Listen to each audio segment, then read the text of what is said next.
这是我们来到波罗的海的第一站，这里是立陶宛首都维尔纽斯。今天会带大家走访整个古城，而这个古城也是列为世界文化遗产之一了。首先来到我身后方的这个是圣安娜大教堂，这是一间哥德式的古老教堂，可以追溯于西元13世纪，当时立陶宛大公爵为夫人安娜所建的。在当时只是一间木质的教堂，而在15世纪时遭受到大火吞噬，到了16世纪末才以33种不同的红色砖头所建立而成，就是我们眼前所看到的圆形。那这间大教堂跟以往看到的哥德式的教堂很不一样，这种红砖屋在中西欧算是比较少见的工法，而且当时拿破仑远征时也想将此捧在手心带回家。在教堂内部是以这种纯白色刷漆的哥德式风格，可以看得出来这是非常有历史的一间教堂，整个墙面的湿壁画都已经看不太清楚了。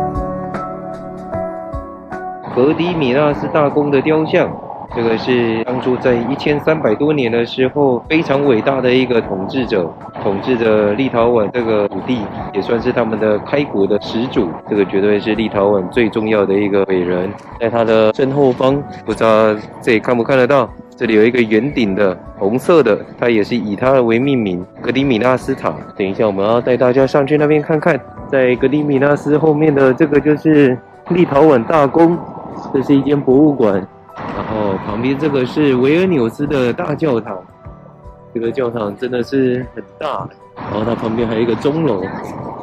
在立陶宛大公里面这边就可以有免费的 WiFi， 一些公园啊、大型的博物馆都可以有免费的 WiFi， 觉得这个是对于来这边的游客是非常的方便。我这次只有在立陶宛要短暂停留2天而已，所以我并没有买网路。进了市区就有 WiFi 了，其实根本就不需要买网路，非常的方便。现在来带大家看一下这个大广场。从立陶宛大公这边走过来，这一个巨大的教堂就是维尔纽斯大教堂了。看一下，真的是超大的，这个有点像是希腊的那种神殿的建筑。然后旁边这边还有一个钟楼。这间教堂跟它的外观一样，是以白色为基底的一个天主教的教堂，比较现代感的一个元素。这边都是挂上画作，没有壁画。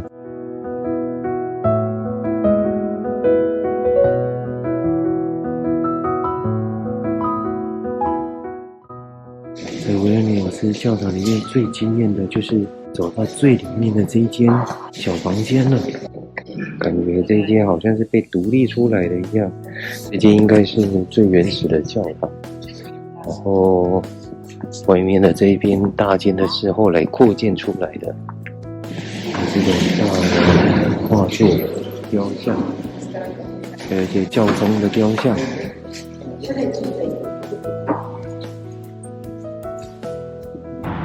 在维纽尔斯这边的公园里都有像这种北极圈的玻璃屋，可以在里面开个会啊，做一场 OPT 之类的，还是办一个小型的音乐会。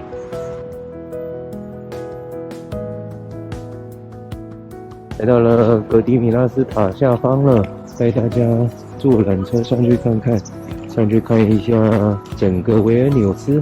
我这一次是选择单趟的，坐上去然后沿路绕下来这个山，个缆车只要1块欧元。虽然是这个短短的距离，也是节省了蛮多体力的。哇，终于来到这里维尔纽斯必去的这个景点。可以看得出来，这一区的房子比较旧的，这里就是老城区，然后这一边都是比较新的建筑了。如果不想要坐缆车，也是可以选择爬楼梯上来，爬楼梯上来就是免费的。然后在这座山上也有一个小小的景点，这边是3十字架山，就在我后方这边。上来格迪米纳斯这边是还蛮方便容易的，你可以搭乘缆车或者直接走路上来。其实走路上来应该用不了多少时间，纯粹只是体验一下。那个塔楼里面有一些博物馆的展览，这个就是世纪帝国的投石车啊，然后世纪帝国的铠甲，投石车的火炮，然后还有一些中古世纪的武器。条顿骑士团，超可爱的。立陶宛最重要的地标格迪米纳斯塔，如果你要上塔的话，需要再花5块。我是觉得应该是没有这个必要再上去了。从这边其实就已经可以看得到很漂亮的景色了。看一下立陶宛的国旗，我们的国旗非常的好记，就是红绿灯的颜色，红绿红，黄绿红。这边的老城区的建筑就很漂亮，都是这种中古世纪的建筑。我刚刚就是一路从这个天主教教堂，然后经过了这几个标志性的大建筑，走过来这个塔上面的，那我们就去老城区里面逛一下了。从刚刚的教堂那边往前走，就可以来到了立陶宛的总统府，很容易就到达了。总统府的旁边走过来就是维尔纽斯大学了，立陶宛的最高学府。看起来是小小的一间大学，在大学里面也有一间教堂。我发现在立陶宛这边的教堂里面的构造都算是还蛮朴素的，都是像这样纯白色的粉刷，但是在后方这边就有非常精美的雕刻。这个维尔纽斯大学里面的教堂是我今天参观的几个教堂我觉得最漂亮的一个。这里有一个天平的指南针，它就永远的在这里一直来回的晃，都不会撞到对面的墙壁跟栏杆这边。当地震来的时候，它是否会撞到墙壁？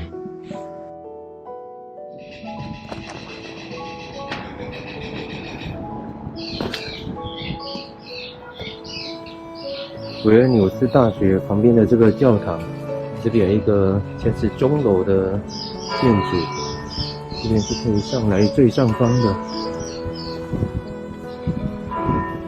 在这里一样是可以看到整个老城区。这里有耶稣的像。利民门的另外一面看起来是一个教堂的形状。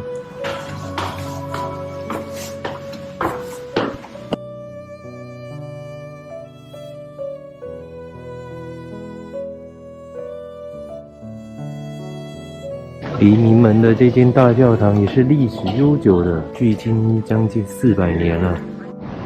这边就是维尔纽斯的市政厅了，好像有一些展览跟演讲，看到很多人在外面排队，那我们也一起进去看一下好了。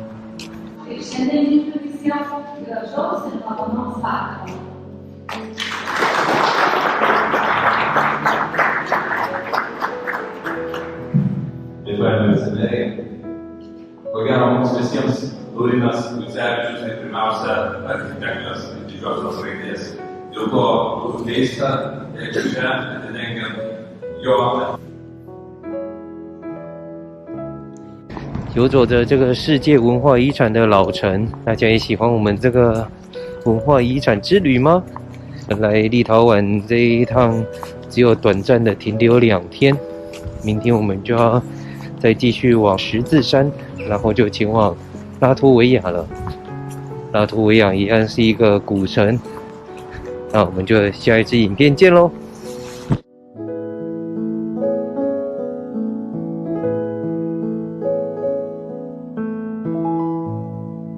喜欢我们频道的朋友，麻烦帮我们按赞、订阅、加分享，以及开启小铃铛，日后会有更多有趣好玩的影片跟大家分享哦。Please like and subscribe. Bye bye.